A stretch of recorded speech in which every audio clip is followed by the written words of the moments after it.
Welcome back, everybody, to Brewing Bright Minds podcast. I'm here with Miss Dawn. Hello. And we have a very special guest, Miss Brooke, here Hello. today. Do you feel like when you say be kind, be respectful, we're all best friends, even though that's very simple terminology, do they get it? Do they understand that? And do they know how to practice that? They do, yeah. And then it takes a lot of praise on our end. And anytime we see a kind friend doing something, automatically stopping what you're doing and giving them a high five or a sticker. But then now they'll say to each other, that was really kind that you did that for me. That's cute. So they do totally know what it means. It has to be modeled 24/7 and it needs to be reinforced. I have it on my board right now, my teaching board, like our rules. We talk about it every morning at circle time. So I noticed that when I stop bringing it up, then we kind of have a little bit of a harder time outside with each other or in the classroom.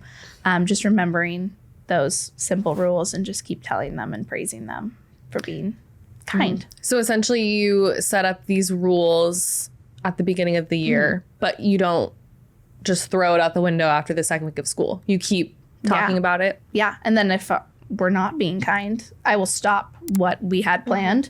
We're going to go back to being kind because I don't think you can do anything or teach anything if we're hitting each other. Oh, yeah. Or not listening to our teachers. And sometimes I'll use stuffed animals and I'll reenact it. And I did it a few weeks ago with the monster truck. The bunny took the monster truck from the bear. And they keep telling me, like, that was not nice of the bunny. And every time they see the bunny stuffed animal in the classroom, they'll bring it up. So sometimes I have to just like lower my expectations a bit and talk to their level. Yeah. Because if they're not listening to me, maybe they'll listen to my stuffed animals a little bit more. Well, it's really putting a mirror in front of their behavior because, of course, when they are in the emotions and in the moment, they're going to react.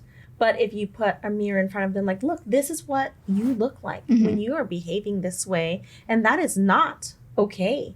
And first and foremost, I love that first and foremost, you are prioritizing the kindness, the respect, because what kind of world would we be in if we prioritize that first before all else?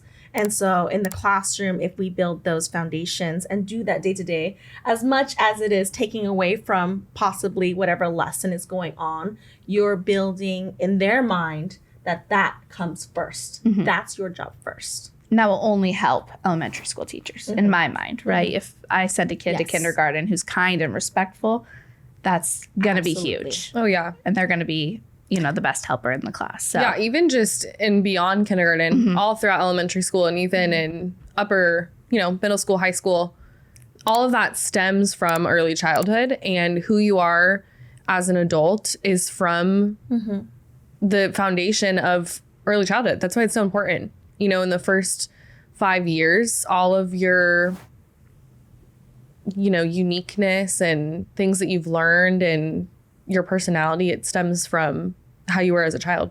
Yeah. You just want them to be good human beings, right? Yeah. That's what every parent wants for their child. Yeah. Yes. And every teacher wants that for their student. They want them to succeed and become amazing individuals. In their own way, in their own unique Yes. way, but pulling out those strengths and building on those strengths and helping them identify and be more self-aware that these are your strengths and also these are the areas that we'll continue to work on so that it may become one of your strengths. And you're amazing. You're absolutely amazing just the way that you are, and you're loved every single day. It's huge. Absolutely. Yeah, I think the affirmations that you said that you do every morning are super important. And I've even seen now that teachers are doing like affirmation mirrors. Yeah, I have one of those too. In your class. That's even just like having the little words around the mirror so that when they're looking at themselves, they see that they are these words. That's so important. Let's build them up. Exactly. You're teaching them to talk to themselves in a way that promotes kindness to themselves. I think that's even as hard as it is as an adult. It's hard for us to talk to ourselves in a kind manner. So if we teach our kids to do that at a very young age, I mean, that's a huge life skill in itself. So I'd hope that, new educators are keeping that in mind of you're not only teaching them just academics or just that social piece, but also how to view yourself and carry that throughout your life. Yeah, absolutely. Those are all exactly what I want to do every single day. That's so amazing. What would you say are some of the challenges or struggles that teachers face when trying to set their classroom up for success, trying to, maybe they're struggling with that culture? What kind of advice do you have? How do you handle that? Mm-hmm. Yeah, there's a lot of struggles as a teacher. We could go on and on and on about the teacher struggles. But I think just not having the support or having a co-teacher that calls out. Mm-hmm. And so it's just you. And so you're stressed and you have to get through lesson plan A, B, C that day. You want to get to all these activities, but you're stressed because they're hitting each other. They're kicking each other. They're not listening. So I have a hard time passing up all the behaviors, just going straight to, well, we're still going to do our cutting activity today and, our sensory activity. So I think just letting them know it's okay if you don't get to every activity on your lesson plan. I can admit that there's days I don't get to everything, and that's okay. We'll make up for it on Friday or plan lighter on Friday, so you do have a little bit more wiggle room. I think just reminding them, like, it's okay to make mistakes and also to put yourself out there to the kids. Like, if I have a headache, I will tell my kids, I have a headache today, or I don't feel good. And then they know, like, she's a human too. Or if they run me over with the bike and hurt my toe, I could say, that hurt. Please be careful. I have feelings. I have emotions. That's how you teach it back. So I think to a future teacher or someone who's struggling with the class, it's okay to struggle. We all go through struggles, but just keep every day, aim for something higher or just keep plugging along and try something new. I'm all about trying something new. When something's not going right, try it again. Try it a different way. Try to make it more engaging. And that could help with promoting this classroom culture and creating this classroom management throughout the day. How do you build your relationship with a parent into more of a partnership? I love this one. I think building relationships with families is one of my biggest passions. The parents are the child's first teacher. So you need to work with them to provide the success for their child. So I'm all about an open door policy. You can come in whenever you want. Come join the fun, come for your child's birthday, come read to us, come see circle time. And then just asking them questions at pickup time or drop off time. So I noticed this today. Have you seen this at home? And usually they will provide feedback that you're like, okay, I can work on that. I had a child that had no words when I got him. And I asked, he's been coming here a month. I have not heard any words. Is there any words he says at home that I can mimic? And she was like, I was waiting for you to say that, actually. He has no words. So right there was a partnership between us. And I was like, okay, well, we're going to work on this. This week we're going to work on mom or ball or teacher and see where we can get. But without that partnership, we would never be able to provide success for this child. Yes, because I think what you would like taking place in the classroom, you want that follow through at home as well. And that can only take place if the communication is there. And so that's a great note for teachers to keep in mind, is that don't be afraid to go out there and ask those questions to parents.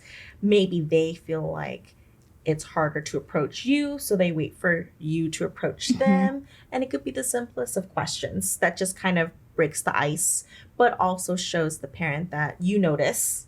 I think the biggest thing is to know that you notice their child down to the small details, and they'll grow to appreciate you more and want to partner with you and give you more insight. All the little bits and pieces from home really drives your instruction during the day, or even, when they're having their challenges. It really informs you on how to approach those challenges in the moment. Yeah, absolutely. And if you have open communication, they're more willing to work with you. I've in the past told my teachers, you do not let a parent walk out of this room without greeting them and letting them say good morning to you and hear something about their morning. And then at the end of the day, you give them some positive feedback about their child. Even if you have something that is not so positive about the day, You're going to give them positive. Then you're going to fill in that what we're working on, and then another positive. To let them know we're a team. We're going to work together. We all have bad days. We're all going to get better. But if you don't have that communication with the parents, and the first time you say something, they're like, whoa, you know nothing about my child. Right. Yes.